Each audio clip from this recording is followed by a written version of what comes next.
সব এইটো এটা দুঃখজনক ঘটনা মানে এটা পাৰ্টিত থাকিলে পাৰ্টিৰ আমি সকলো পাৰ্টিৰ মানি চলিছোঁ কিন্তু অলপ কথা আছে তাত পাৰ্টিৰ ভিতৰত অলপ আলোচনা হয় আমি এইটোত ষ্টেণ্ড লৈছোঁ আপোনালোকে চালে পাব যে আমাৰ পাৰ্টিৰ প্ৰেছিডেণ্ট তেখেতৰ অপ্ৰাসংগিক মন্তব্য এনেকুৱা মন্তব্য আছে যে মাইনৰিটিৰ মানুহবিলাক চুৰ দেখায় তেখেতক 20 বছৰ মাইনৰিটিৰ মানুহে ভোট দি আহিছে তেখেতৰ নিচানা মানুহজনৰ মুখত এইটো RSSে যেটো কোৱা নাই তেখেতে ক'লে আৰু এটা অপ্ৰাসংগিক বক্তব্য সদায় তেখেতে দি থাকে কেতিয়াবা কৈ দিয়ে যে ছোৱালী দেখিলে আমাৰ মাইনৰিটিৰ ল'ৰাবিলাকৰ ৰক্ত গৰম হৈ যায় এইবিলাক একদম অপ্ৰাসংগিক কিছু বক্তব্য তেখেতে সদায় দি থাকে সেইটোৰ কাৰণে পাৰ্টিত আমি এইটো প্ৰতিবাদ কৰিছোঁ আপোনালোকে চালে পাব তেখেতে আমি তেখেতক সুধিলোঁ যে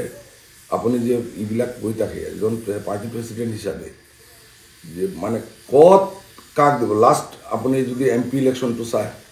কৰিমগঞ্জ ৱাকঅভাৰ দিলে কংগ্ৰেছক নগাঁৱত দিলে আৰু তাত গৈ গৌৰৱ গগৈ তাত গৈ BJPক দিলে মানে ক'ত কি ষ্টেণ্ড লয় তেখেতৰ একো ষ্টেণ্ড নাই মাইনৰিটিৰ কাৰণেতো একো কৰা নাই 20 বছৰে একো কৰা নাই আমি ভিতৰত সোমাই দেখিলোঁ যে ই তেখেতৰ মানে নিজৰ কাৰণে যি লাগে সেইটো গুচি যায় আমাক এক্সপেনশ্যন লেটাৰ দিছিলে আমি ৰিপ্লাই দিলোঁ তাত স্পেচিফিক একো নাই আমাক এনে সুধিছিলে যে মুখ্যমন্ত্ৰী আহিছে তুমি কিয় গেটটো দিব লাগে আৰে মুখ্যমন্ত্ৰী অফিচিয়েল প্ৰগ্ৰামত আহিছে আসামৰ মুখ্যমন্ত্ৰী হয় আমিতো দিম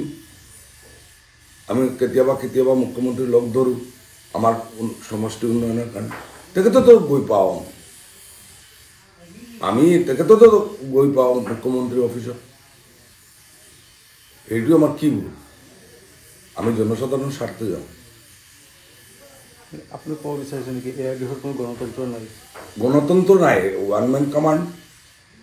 তেখেতে যি কৰে সেইটো মানে বাকীবিলাকে অলপ 3-4 দিন পাব আপোনালোকে আৰু 3-4 জনে প্ৰতিবাদ কৰিছে বাকীবিলাকে প্ৰতিবাদ নকৰে আপোনালোকে যদি তেখেতৰ ষ্টেটমেণ্ট লাগে ষ্টেটমেণ্টটো লৈ ল'ব যে তেখেতে কি কেনেকুৱা ষ্টেটমেণ্ট দিলে আজি ইমান দিন হ'ল আপুনিও সাংবাদিকতাত আছে আপোনালোকে চাই ল'ব এনেকুৱা কোনো এটা RSSও কোৱা নাই বজৰংগেও কোৱা নাই যে মাইনৰিটিৰ মানুহ বুলি চুৰ দেখায়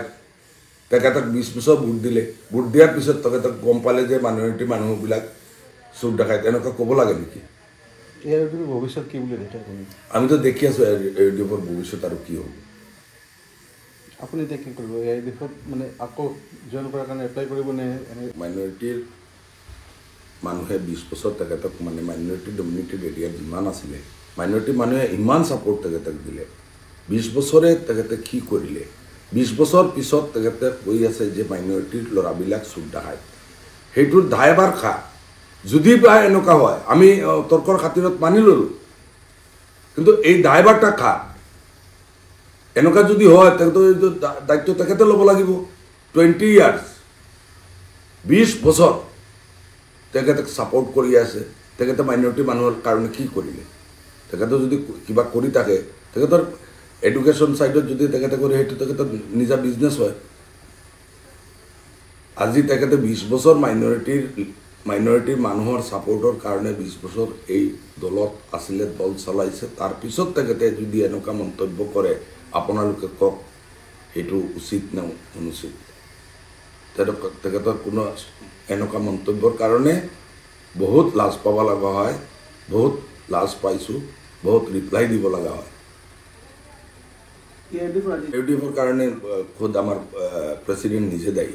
কাৰণ প্ৰেছিডেণ্টে এনেকুৱা ষ্টেটমেণ্ট সদায় কেতিয়াবা সুপ্ৰিম কোৰ্টত আমি এই কৰি আছোঁ লাষ্টত গৈ দেখা যায় যে সুপ্ৰিম কোৰ্টত তেখেতৰ কেইছো নাই আমি কোৱা নাই এইটো বহুত পাৰ্টিয়ে কৈছে জমিয়ত উলামায়ে কৈছে যে সুপ্ৰিম কোৰ্টত তেখেতৰ উকিল কোন উকিল আছে এডভোকেটটো দিব লাগে এইবিলাক কৰি লাভ নাই নহয় মানুহ আজিকালি ইমান বুৰ্বক নহয়